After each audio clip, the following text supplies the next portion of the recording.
आज राजस्थान सरकार के आए हुए वर्ष 2025-26 के सामान्य वाद विवाद पर चर्चा हो रही है। उस चर्चा में मुझे भी आज आपने बोलने का अवसर दिया, उसके लिए मैं धन्यवाद करना चाहूँगा, आभार व्यक्त करना चाहूँगा। यह बजट अपने आप में अनूठा बजट है। मैं समझता हूँ राजस्थान के इतिहास में ये पहला बजट है जिसको ग्रीन बजट के नाम से अपने आप में हमारे यशस्वी मुख्यमंत्री के नेतृत्व में और हमारी उप मुख्यमंत्री वित्त मंत्री दिया कुमारी जी के ने आज ये 19 तारीख को प्रस्तुत किया। मैं समझता हूँ निश्चित रूप से ये बजट युवाओं का रोजगार का, युवाओं की ताकत का, किसानों की उन्नति का, महिलाओं के कल्याण का और दलितों का भले का और मजदूरों का बहुत हितकारी बजट। मैं समझता हूँ माटी माटी पर जाने वाले मध्य प्रदेश में माटी का मोल चुकाने के खातिर पहली बार ग्रीन बजट प्रस्तुत होने पर मैं प्रदेश के यशस्वी मुख्यमंत्री का और वित्त मंत्री का बहुत बहुत आभार व्यक्त करना चाहूँगा, धन्यवाद करना चाहूँगा। राजस्थान के लाल यानी हमारे मुख्यमंत्री भजनलाल पंडित दीनदयाल उपाध्याय के एकात्म और मानववाद के संदेश को आगे बढ़ाया और प्रगति और संरक्षण हेतु दीर्घकालीन सतत विकास की नींव रखी। मैं समझता हूँ ये ग्रीन बजट योजनाओं पर किया जाने वाला कुल व्यय का 11.39% भाग प्रदेश के हरित राजस्थान के मार्ग को ले जाने के लिए ग्रीन बजट खर्च किया जाएगा। महोदय, जलवायु और परिवर्तन आज मानव जाति और धरती के लिए सबसे बड़ा खतरा है। विकास और पर्यावरण के लिए संतुलन रखा जाना हमसे बेहतर कौन जानता है। हम सब माँ अमृता देवी के वंशज हैं जो सिर साटे रुक रहे तो भी सस्तो जान, ये दर्शन विश्वास रखते हैं। मैं समझता हूँ ये बजट 3 से 50 बिलियन इकोनॉमिक बनाने के विजन के साथ प्रस्तुत किया हुआ बजट है, परंतु इस विकास की कीमत दोहरा गया और प्रकृति नहीं चुकाने पड़े, इसका प्रबंध इस बजट में किया गया है। इस बजट को हमारे पूर्वजों का महान दर्शन दिखाई देता है। इस विजनरी बजट को मैं समझता हूँ माननीय विपक्षी सदस्यों द्वारा सदन में नहीं है, उन्होंने कई सदस्यों ने जीरो बताया, बजट को सिरे से नकारा। मैं समझता प्रदेश के पुरखों की सीख और भावी पीढ़ी को अब अपने आप में इन्होंने जो नकारा है, ये अपने आप में बहुत दुर्भाग्य की बात है। जिन्होंने इस ग्रीन बजट को शून्य बताया है, मैं आपके माध्यम से माननीय सभापति महोदय आपको बताना चाहूँगा और कहना चाहूँगा, मैं आंकड़ों में गणित नहीं जानना चाहता, परंतु समझना और शून्य के गणित को थोड़ी समझ जरूर रखता हूँ। आरंभ का आधार शून्य है, गणित का आभार शून्य है, आत्म का विस्तार शून्य है, शून्य है परम ब्रह्म, जीवन मृत्यु का सहार है। शून्य हाँ शून्य है पर मुझे उन्नत तक जाना है, हर शून्य से बामुल होने का सफर हम तय करना जानते। यदि आप सदन में इस नकारात्मक बैठे रहे और दिल्ली में तो आपको जीरो मिल गई और आपने उपचुनाव में भी अपना रिजल्ट देखा होगा किस तरह का आपका हमारे राजस्थान के उपचुनाव जब हुए उसमें आपको रिजल्ट मिला। बार बार आप ये जीरो की बातें कहकर अपने आप में मैं समझता हूँ बहुत गलत बात है। बजट में सभी आंकड़े शून्य नज़र आपको आएंगे माननीय सदस्य, लेकिन आपने कभी बजट अपने आपको नहीं देखा कि आपकी बजट की क्या स्थिति रही।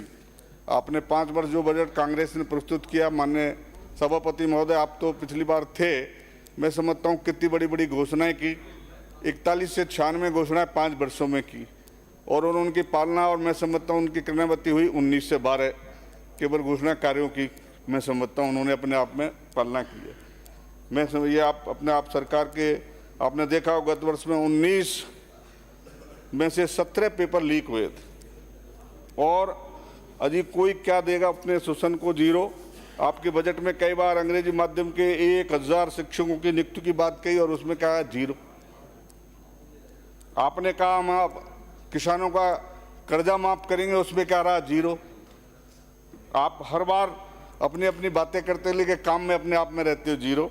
अपने जन घोषणा के भ्रष्टाचार में आप टॉलरेंस की बात की थी, और आपका मुख्यमंत्री जब शिक्षक समारोह में हस्तांतरण करने की बात कर रहे थे तो माननीय सभापति महोदय, जब इन्होंने शिक्षकों से पूछा कि भाई क्या होता है, तो उन्होंने खुलेआम कहा कि भ्रष्टाचार होता है। तो आप सोच सकते हैं कि शिक्षकों के मामले में कितना बड़ा भ्रष्टाचार इन्होंने अपने आप में किया। मैं समझता हूँ इस तरह का यदि शिक्षा और इस तरह की सरकार इन्होंने चलाई जिसकी अपने आप में प्रदेश की जनता अपने आप को जानती, मैं समझता हूँ इस तरह की सरकार का नाश अपने आप में हो चुका है, अपने आप में विपक्ष में बैठने लगी है। लेकिन आने वाले टाइम में और इनका इससे बड़ा भी हास होगा, इसमें कोई शक करने की आवश्यकता नहीं है। जिस तरह से इनका जो आचरण, जिस तरह से इनका काम है, वो अपने आप में कुछ छिप कर नहीं है। मैं समझता हूँ 5 दिन तक जिस तरह सदन को छोटी सी एक बात के ऊपर जिस तरह से इन्होंने अपने वातावरण को दूषित किया है, वो मैं समझता हूँ प्रदेश की जनता अपने आप में जान गई कि ये अपने अभी इस बजट पर इनको कुछ बोलने का कोई अवसर नहीं था, बोलने के लिए इनके पास कुछ मसाला नहीं था, इसलिए अपने आप में इन सब चीज़ों को जानने लग गए कि हमारे पास कुछ बोलने के लिए है नहीं। इसलिए अब इसको कोई न कोई बहाना ढूंढिए और उसको एक छोटे से इशू पर, जो इशू नहीं है, मैं समझता हूँ दादी कहना एक सामान्य सी बात है, कोई इस तरह से कोई एसेंशियल भाषा नहीं है। दादी का तो शब्द को कहना बहुत अच्छा लगता है, तो इस तरह की यदि बात पर इसको करते हैं तो मैं समझता हूँ निश्चित रूप से इनकी नकारात्मक सोच की बात, प्रदेश की जनता इनको अपने आप में जान गई है। मैं समझता हूँ माननीय हरित विकास के लिए 250 करोड़ की जो व्यवस्था की है, परियोजनाओं की घोषणा की है, जो अपने आप में बहुत ही योग्य है। नव भारत की शिल्पी देश के यशस्वी प्रधानमंत्री जी ने द्वारा प्रारंभ किए गए एक पेड़ एक नाम के अभियान को आगे ले जाने के लिए 10 करोड़ पौधारोपण की घोषणा भावी जनरेशन के अल्फा भविष्य की पीढ़ियों के लिए स्वच्छ भारत में उपलब्ध कराएगा। स्वच्छ ऊर्जा विकल्प प्रति जन चेतना जागने के लिए 25,000 सोलर दीदी को प्रशिक्षित किया जाना इस बजट की दूरदर्शिता को बताता है।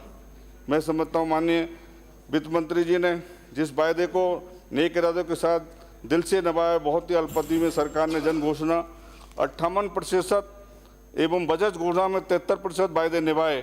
परिमित बजट की 96% घोषणाओं को भूमि आवंटन कर मैं समझता हूँ ठोस शिक्षा शक्ति का परिचय माननीय मुख्यमंत्री जी ने अपने आप में और इस सरकार ने दिया। माननीय प्रधानमंत्री जी प्रदेश की जनता को विकास की गारंटी दी है। निश्चित रूप से प्रदेश में डबल इंजन की सरकार है।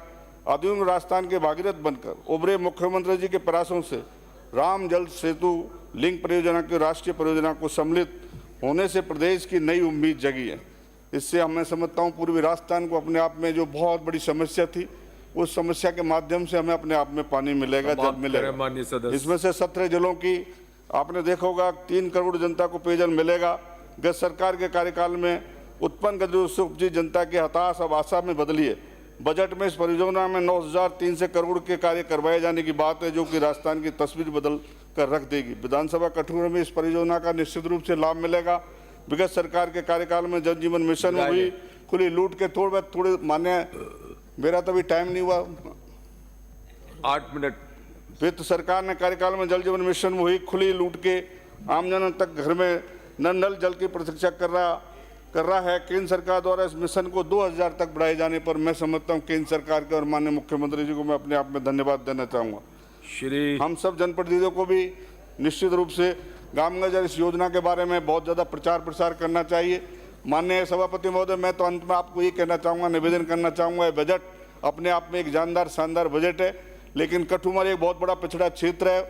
उसमें माननीय मुख्यमंत्री जी से आपके माध्यम से अपील और विनती करना चाहूँगा कि हमारी बहुत प्राचीन नगरपालिका खेड़ली और कठुमर है, उन कठुमरों को निश्चित रूप से सीवरेज और ड्रेनेज सिस्टम में पानी भर जाता, ड्रेनेज सिस्टम की उसमें पानी के लिए निकास होने का काम हो।